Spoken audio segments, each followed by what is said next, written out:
Hi guys, I'm just having a little sit down and I've got one of Pom Pom's cuddly bunnies that he used to have on the landing and lie next to and lick out of his cupboard with his stuff. So this hasn't come out since he passed away. I had it in my bed for a week. I packed it away. So I've just got a cuddle bunny and this isn't a very planned out video. I just really wanted to sort of talk through some of the things that have been going around my head since I lost Pom Pom, and just some of the things that I've been trying to process, really. The first of which is something I really, really struggled with in the shock stage of losing him. And I still don't think I processed fully, but it's just the thought that death is final. And I know that's a pretty obvious thing to say. Death is final, that's it. But actually trying to process it, that you rely on the fact that this person that you love to bits is always there every morning when you wake up, and they're always jumping on your bed to lick you and wake you up, and every evening they're there, you say goodnight, you might sleep on the sofa with them overnight, but they're always there and you can rely on that continuity, and they're there and they're there and they're there, and then one day that door just slams shut and that's it, and you are never going to see them again in this life. And it's that whole final part of it that has really bugged me for a few months now, particularly after he passed away. And just the fact that they're never coming back, they're never going to be here again with you. And that's something that, although it hit me when it happened, it actually seemed to get harder over time. So it's that first initial, he's gone, that's it, the door's closed, Pom Pom's gone, and you're trying to come to terms with that. And then after a few weeks, you're like, okay, he's been gone a little while now, he's got to come back because I just miss him too much. And time moves on again, and you're at the stage again where you're like, right, he's been gone far too long now, he really needs to come back. And it just seems to get harder and harder, actually, as that time spans from when he actually passed to now. So it's not something that's got any easier for me to cope with or process. That's one thing I've been struggling with. I think the other thing was, we knew he had cancer. We knew it was the rarest form of cancer found in rabbits. We knew there was not much documented on it because it was so rare. We knew that we were going to try for the vaccine to see if it could prolong his life by a little bit. I'd been forewarned of all of that, and I'd had the breakdown already when they gave us the scan results. It's malignant, it's in his lymph node system, there's no cure. I'd already had that breakdown, I'd already had that meltdown, and I knew that time was coming probably sooner than later, and he was going to have to leave. And for those last few weeks when we knew it was malignant cancer, I spent all my time with Pom Pom, day and night, cancelled everything. I was with him, and I was sort of prepared for this moment when I was going to lose him. But in reality, nothing actually prepares you, even though you know they're sick and you know the inevitable is going to happen. Nothing prepared me for that moment. And I thought I would cope okay with it. But the week before he passed away, he'd had some bloods because he was in stasis.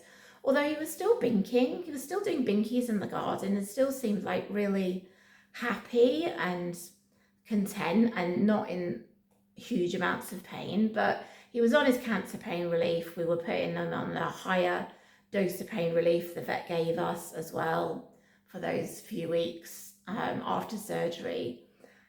And his blood results came back and his liver results were just all over the place.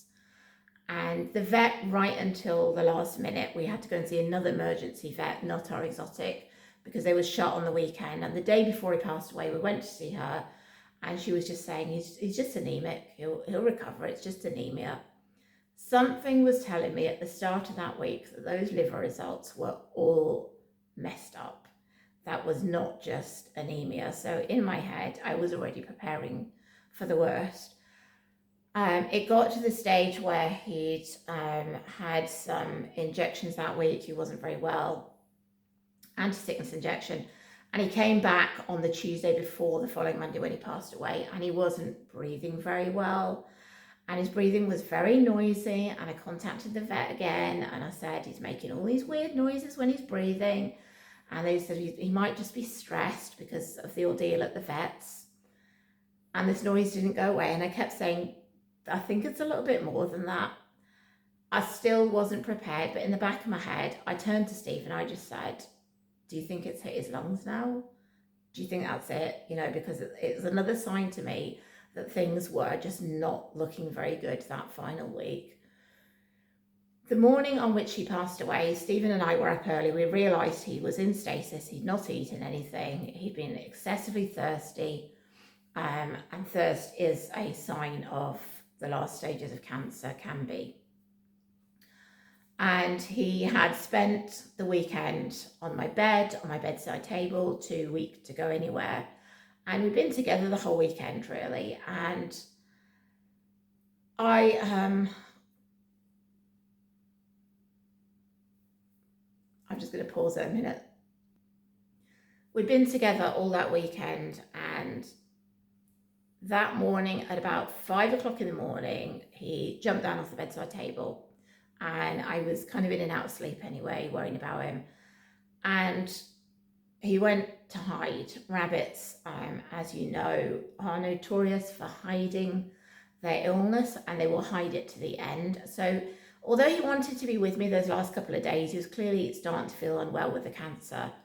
He also wanted to keep up with his rabbit instincts and hide. And I knew that was what was going on. He got as far as a tunnel outside my bedroom and didn't make it to his room to hide away. And I left him in there for a little while. I thought maybe he wanted his litter tray. It became clear very quickly that he hadn't eaten and hadn't pooped through the night. And I got Stephen up. He was supposed to be going somewhere that day to collect some test results for me. And I just said, right, cancel everything. He's in stasis. We're going to have to take him to the vet when I woke up. We got him out of his tunnel. He'd only been in there a very little time, and he was cold. And it really was signs to us that this was the end. So I was still in my head. I knew he wasn't going to make it past the middle of the day. This was coming up to about 6 o'clock in the morning. Oh, sorry, I just kicked the camera.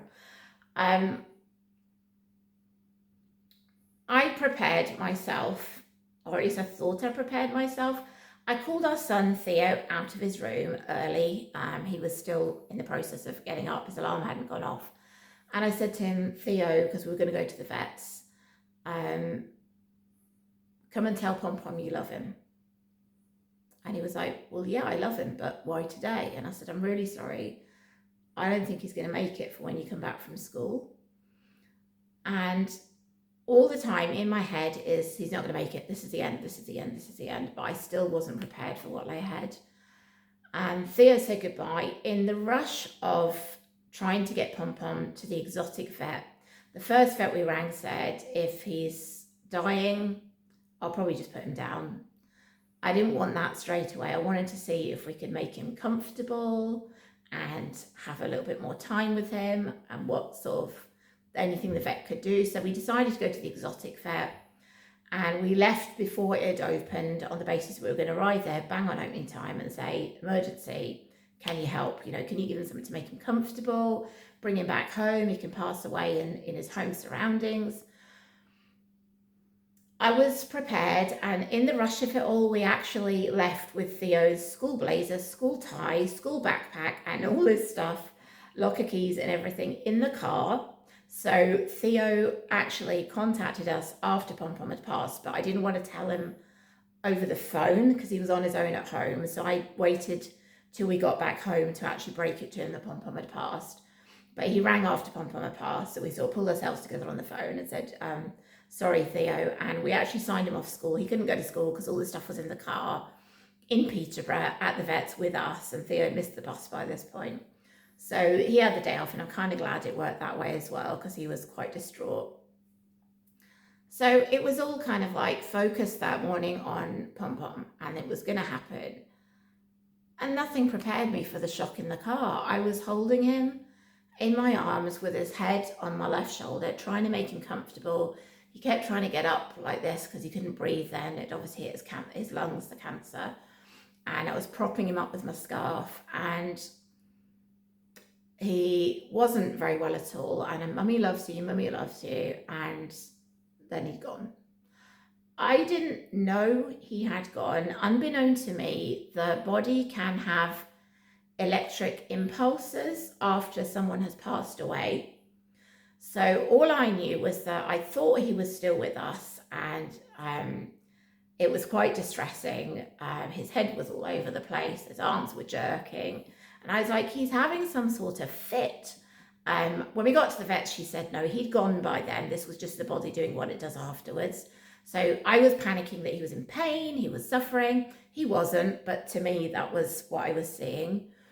And I said to Stephen, pull over when this had happened, pull over safely on the road. He pulled over, and I said, can you just hold him for a second and tell me, is he still with us or not? And Stephen took him, and you could see the tears in his eyes. And he looked back at me and he just said, I'm sorry, I don't think he is. And that was the moment at which I knew for certain that he had passed away. And I'd been prepared. I'd been told he had malignant melanoma. I knew he was going that day, and still nothing could prepare me for that moment. And that's just something really hard, because if you know somebody's poorly and they're going to pass away, and you'll understand if it's happened, nothing really prepares you for that final moment. It just hits you as much as it would do if they'd just passed out and you had no concept of them having any health issues or anything was going on. It's still a shock, even though you think you're prepared, you're not. And that's kind of been really hard to sort of get my head around. The other thing I felt when Pom Pom first passed was it felt weird that the world was still moving, turning. People were still going to work, going to the shops. Other bunny channels were still going. And I'm not one to sort of go on other people's channels and say, I lost my bunny and I'm really jealous of you, because I'm not. You know, I was blessed with the most amazing bunny ever. So, you know, I'm the lucky one. But it felt strange that the world was still going. And what I really wanted was just to say to the whole world, can you just stop for like 10 minutes and mourn with me here? Because this just feels really strange that everything's still ticking over at the same, but he's not here. It's a really weird thing that just was going around my head at the time and since.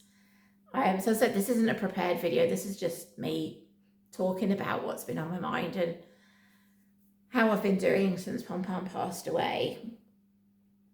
Seeing Stephen really, really distraught and upset was something else that I had never experienced. We have been together 19 years. In August, we celebrated our anniversary, nodding 19 years. And he cried when our son Theo was born, but that was tears of pride, joy, happiness. He got to see Theo before me because the delivery was a bit complicated. And he was over the moon and cried. And that was the only time I'd seen him cry. And we lost my sister-in-law to cancer at the age of 33, just after Theo was born 14 years ago. And that was really sad. She had 2 young children and it was really sad, but I didn't see him upset with that. Or when a colleague at work passed away of cancer, he was talking about it with quite a lot of emotion, but still no tears. And when Pom Pom passed away, it was the first time I'd ever, in those then 18 and a half years, seen Stephen really distraught and upset about anything, crying. And that just kind of shows how much he meant to us, that we got to the vets and I sat down with Pom's body in my arms, and we later gave it to the vets to store. And Stephen started trying to explain what had happened, because as soon as we walked in, they said, come on, come through to the room and sit down. And I wanted to talk to the vet about what had happened, because I said, was he suffering in those last few moments in my arms? And she said, no, he'd gone by then. That was just his body doing its electrical thing, and he'd gone. And the last thing he would have known was you cuddling him and you telling him that you loved him, or even just hearing me worry about him. He was hearing my voice. And that was really reassuring for me. And in trying to explain to the vet what had happened, Stephen broke down. And then twice after that, once at home and once when he actually took Pom Pom to be cremated, the final time I didn't go with him, it was too painful. And he broke down saying goodbye to Pom Pom. And that was a really strange thing, seeing someone really, really distraught, and you've never seen them cry before or be really upset about anything. But that was just, as I said, a sign again of just how much Pom Pom meant to us as a family. One of the things that's really bugged me is I kind of feel robbed of these extra years that I could have had with Pom Pom, loving him, kissing him, cuddling him, and giving the affection that he wanted and he needed. And I kind of feel that he was robbed as well of those years, albeit the flip side of that, as a lot of you have pointed out, was that in those 2.5 years, we jam-packed so much. Enrichment, entertainment, being together, love, hugs, kisses, so much into those 2.5 years we packed in. And I'm so thankful we did, because, you know, some of you have said he probably had more love and affection and time with you in those 2.5 years than a lot of rabbits get in a lifetime. And that's really something that I'm holding on to, that there was so much, but between hello and goodbye, there was so much love, and that was really special. And I kind of, when I'm feeling these feelings of being robbed of all these years, I kind of have to console myself with that thought that, you know, it was 2 years of love, really intense love for each other. But it's really hard, and yeah, I miss him. I miss his cuddles. I miss him licking me and kissing me. He was very affectionate and we really got on well. One of the things my mum said to me in talking about differences between rabbits that have been in our home is that perhaps because Pom Pom was unwell for a long time, I don't know whether I mentioned it properly, but prior to his cancer diagnosis, he had that scan that revealed that it was an abscess before the surgery. That scan, she was looking for something like arthritis, because his poos were always a little bit smaller and darker than they should be. He was always verging on the need of painkillers every so often. We didn't know why. We'd go to the vets, give him some pain relief, she said, and then he'd perk up.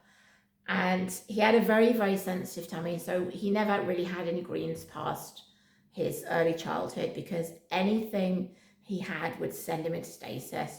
I kid you not, he would have a dandelion, he'd be in stasis. He'd have a bit of kale, he was in stasis. A bit of this, he was in stasis. Constantly in stasis. So I sort of got to know what he could eat and just stuck to that and nothing else. We didn't really try anything new with him after we found that out. But they found on the scan, the CT scan they did of his whole body, he had a larger than usual and more curved than usual spine. So you could see that between a year and 2.5 years, he really struggled reaching his behind for his cecotropes. And it would be like a real fight with his body to get them. And there was always stains on things we were having to clean because he really struggled. And I kind of used to say to Stephen, he looks really uncomfortable doing that. And it wasn't until we did that scan that Sarah actually said his spine is really more bent than it should be and bigger than it should be. So that would have been causing him a low level of pain ongoing since day one. I don't know when that pain started. And it was just kind of the thought that perhaps licking me and having cuddles was his way of being comforted as well if he was in pain, as well as being really affectionate, that maybe another rabbit wouldn't do because they don't need that kind of comfort level. I'm just really glad that, you know, if he did get comfort from hugs and cuddles constantly, that I could give that to him as well.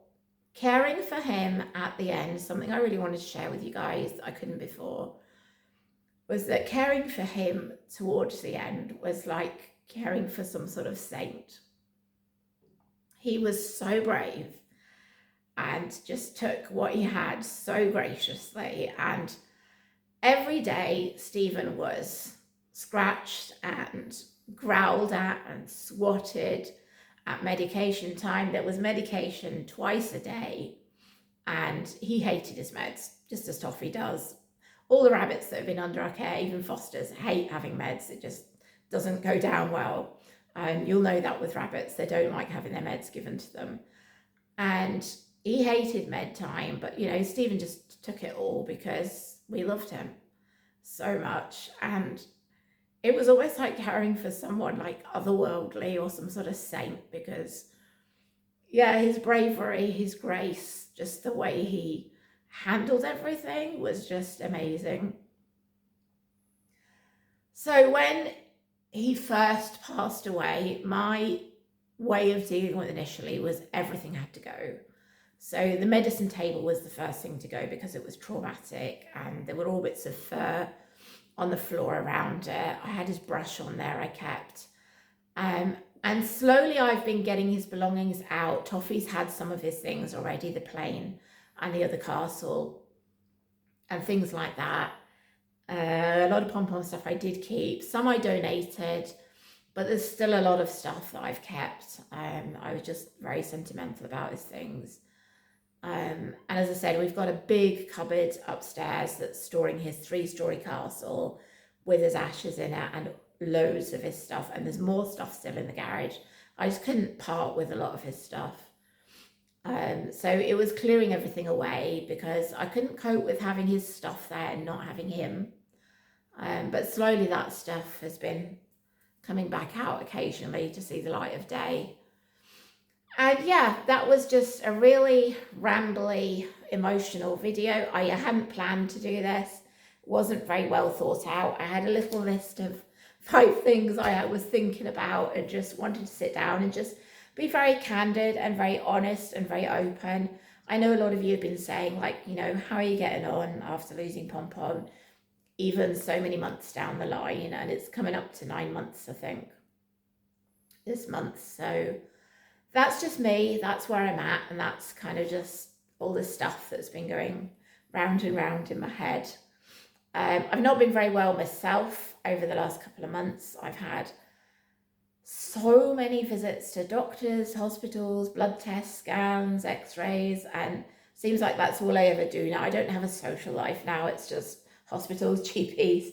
And I think it's good in a way, because if they can find out what's wrong, they can treat it. But in a way, I guess maybe it gives me more time to think on things and dwell on things, which can be negative, but then can also sometimes be positive, because these things need to be processed at some point. So yeah, that's me. That's where I'm at. And just thought I'd share it with you guys. All right. Love you.